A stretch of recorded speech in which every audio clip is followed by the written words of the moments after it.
Hello, History 363. So today we're going to be talking about the Pyrrhic Wars and how an external threat briefly jeopardizes Rome's hegemony over Italy.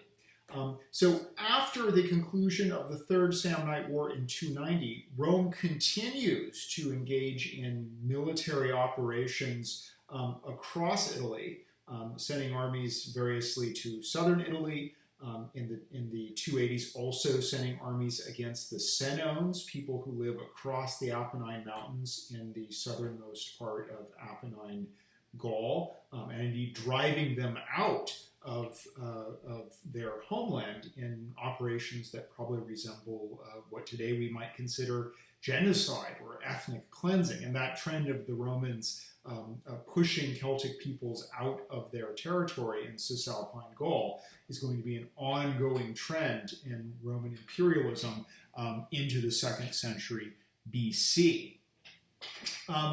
In southern Italy, there is a large, relatively powerful city-state that was founded, actually it's a Spartan colony, Tarentum. Rome comes into diplomatic conflict in Tarentum when Rome takes the side of another Italian city-state in southern Italy, Thurii, also a Greek colony, part of this Greek diaspora in Magna Graeca. The intervention between Thurii and Tarentum doesn't immediately involve warfare. It's initially diplomatic, but it does spark hostilities. There is violence in 282 BC. In that year, again, during these kind of diplomatic tensions, a Roman fleet, a small Roman fleet, sails into Tarentum.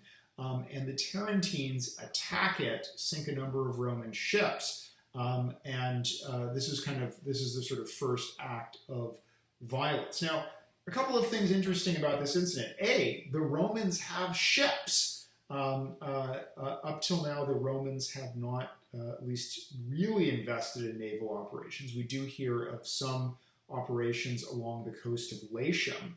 But by 282, it seems the Romans are actually have the capacity to send at least a modest fleet all the way down to the southern coast of Italy, even though it actually suffers defeat. Now, this instance does not immediately spark a war. The Romans send ambassadors to remonstrate. Those ambassadors are pelted, supposedly with feces, by the Tarentines. And it's the treatment of this embassy and the Tarentine sort of refusal to engage in negotiations over the attack on the Roman ships that causes the Romans to come into conflict with Tarentum. That being said, Tarentum, again, in the 4th century, 5th century, Tarentum would have been one of the more powerful city-states in Italy. But at this point, it really is not an even match for Rome. So it calls in help. The Tarentines have actually done this before when they've been hard-pressed by Oscan peoples who live in the south of Italy, the Lucanians. They at various points have called in oftentimes Spartan generals who have brought sort of little brigades of adventurers who have been willing to help defend Tarentum in the hope of getting some glory and loot. So now Tarentum calls in another adventurer, this time from the new Hellenistic world, from the post-Alexander the Great world. And some of you may be taking my History 362, the Hellenistic world. But suffice to say, after Alexander's death, he's conquered the whole of the Persian Empire. But that territory breaks down into warlordism as his generals, his successors, fight amongst one another. And kind of at the younger end of those successors is the king of Epirus, Pyrrhus, who is a sort of ancillary relative of Alexander the Great, because Alexander's father, Philip, had married Olympias, a Epirot princess, and so therefore Alexander has connections to the royal family of Epirus. Epirus is a kingdom. It actually is formed mostly from sort of non-Greek ethnicities, particularly the Molossians. But the kings of Epirus speak Greek, engage in Greek culture.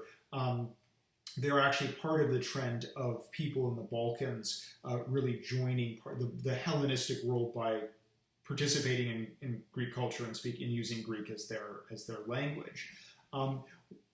So Pyrrhus is related to Alexander the Great. He clearly views Alexander as inspiration. And Pyrrhus also has a Macedonian-style army.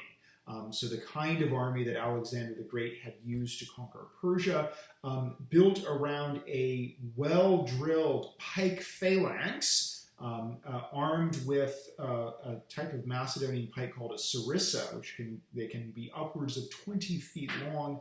And this pike phalanx is very deep, it's dense, but it's also, the soldiers are very well drilled. These guys are standing shoulder to shoulder, usually 16 ranks deep, and then supported by excellent heavy cavalry. And this is the army that is sort of the most dangerous military configuration in the ancient world. It's the type of army that's just defeated the Persians. And now it's going, when Pyrrhus answers the call of Tarentum, he says, I will assist you. Now he's bringing this type of dangerous Hellenistic force over into Italy. Now, we'll be talking more about the Roman army next week, but suffice it to say, the Romans aren't fighting dense ranks of guys holding 20-foot pikes. The Romans are very much a citizens' militia. They are come in for a campaign, go back to their farms, come to the campaign, go back to the farms. So this is going to be a real test confronting a well-drilled Hellenistic army. So Pyrrhus lands in 280, and the Romans send a consular army against him. I mean, they've been aware of what's been going on. So they send probably about 20,000 soldiers, and they confront Pyrrhus and his army, supported by his Tarentine allies, at the Battle of Heraclea in 280. The Romans initially attack. They force across a river. There is fierce fighting both between the infantry and the cavalry. Briefly, as you are reading in Plutarch, an Italian, someone who's not a Roman citizen, he's a Caecus, he's an ally, attempts to engage Pyrrhus in a one-on-one duel and is killed in the process, but shows that there are Italians perfectly willing to fight alongside Rome against this kind of external threat to the Roman order in Italy. Ultimately, however, Pyrrhus is victorious. He not only has this heavy infantry and cavalry, he also has brought war elephants. Again, a new type of military technology that Alexander the Great had initially encountered in his Indian campaigns. And this is probably the first time that we have war elephants engaged in Italy. And it seems, at least the Romans maybe making an excuse for why they lost, that the battle ended when the elephants spooked our cavalry. The cavalry horses scattered, and then the infantry was subsequently defeated. So at the Battle of Heraclea, the Romans lose. They suffer heavy losses, and briefly, Pyrrhus actually is able to march up into Campania and look like he's in a position to invade Latium itself. That being said, Pyrrhus, Pyrrhus is a guy who has a lot on his plate. In addition to being the king of Epirus, He's briefly been king of Macedonia during a tumultuous dynastic moment in Macedonia. He doesn't really want to hang around Italy forever. So he's actually pretty interested in creating a peace that maybe creates a sphere of influence for him. But he's not really interested in besieging Rome. Incidentally, he probably couldn't. I mean, remember, the Servian walls, 7 miles of toothless circuit walls, are probably just too darn much for him. So even though he sort of threatens Rome after the Battle of Heraclea, it may be a bit of a bluff. That being said, he makes an offer of peace, and the Romans consider accepting it. And in accepting it, they would really undo a lot of their gains that they had made during and after the Third Samnite War. And it's notable that supposedly the person who advocates rejecting the treaty is Appius Claudius Caecus. Remember, the censor in 312. He's still alive, an elderly man, now blind, Caecus, who is supposedly led into the Senate, where he delivers a speech encouraging the Romans to keep fighting. And so they do. The next year they raise 2 more consular legions. It's helped that while one set of consular legions suffered defeat against Pyrrhus, the other had won some major victories against the Etruscans, and this allowed the Romans to essentially impose a treaty upon the Etruscan, several Etruscan communities, and therefore send both armies to fight Pyrrhus in 279.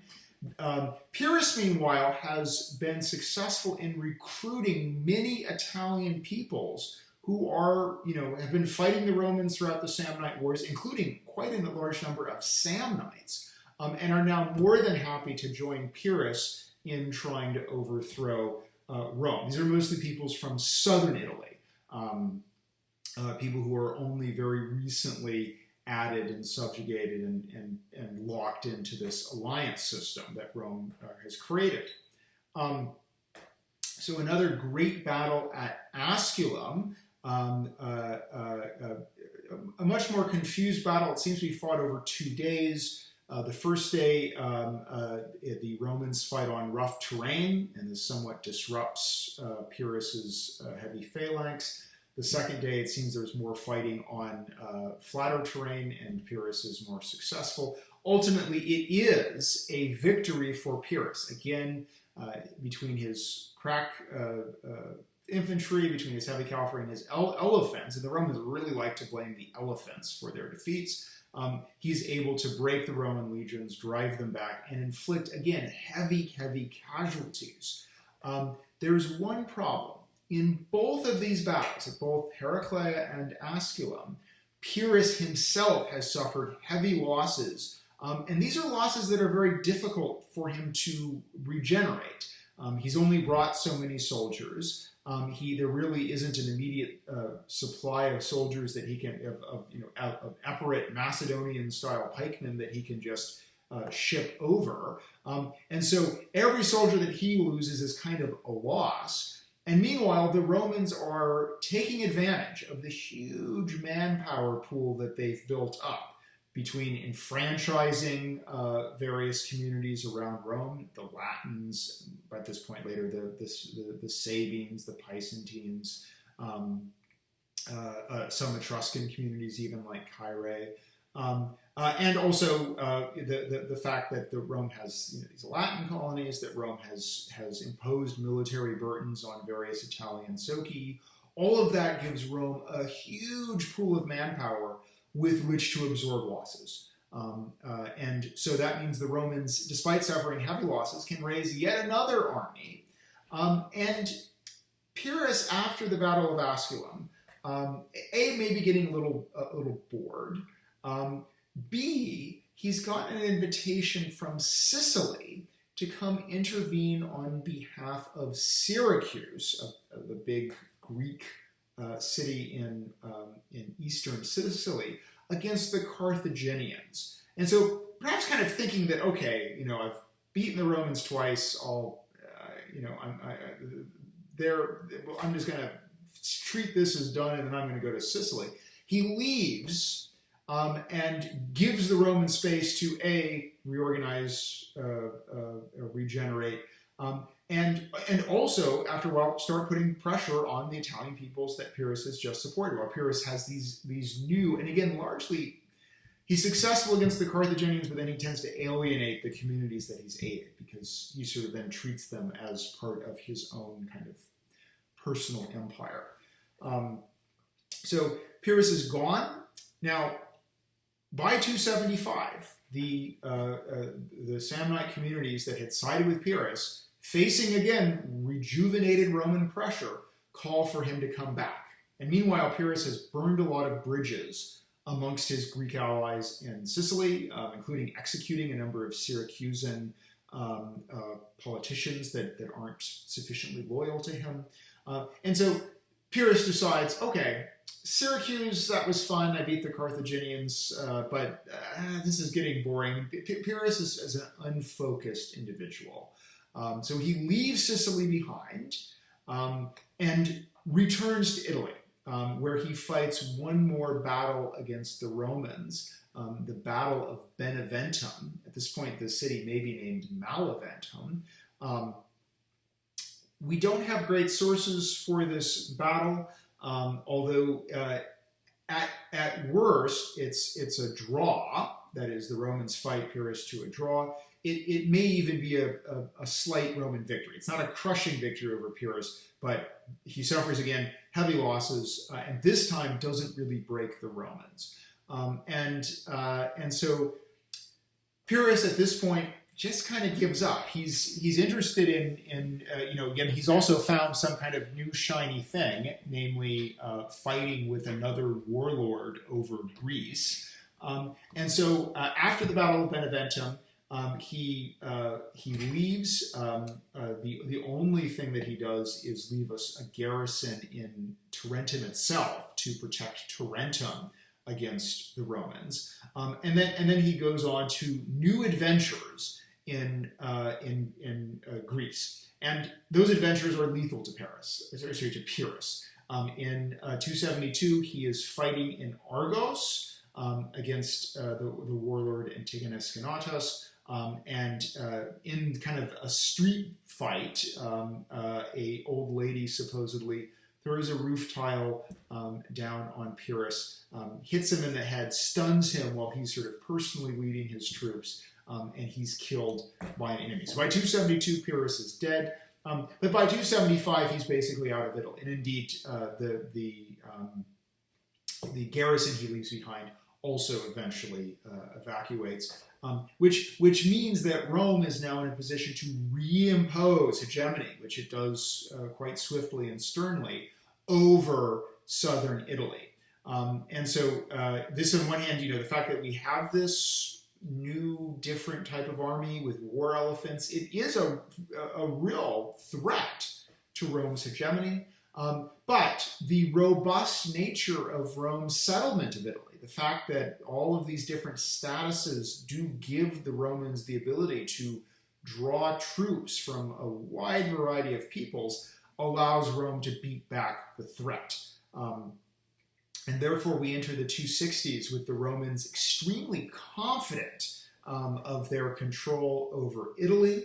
And that confidence is certainly important when they make the momentous decision to embark on their first overseas war in Sicily in 264, which we'll talk about in a couple of weeks.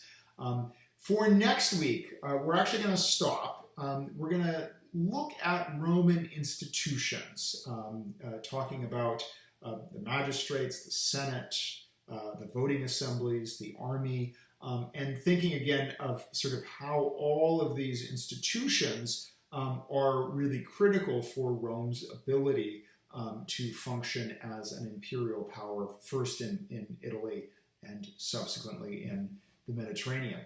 So have a good weekend, and we'll talk more next week.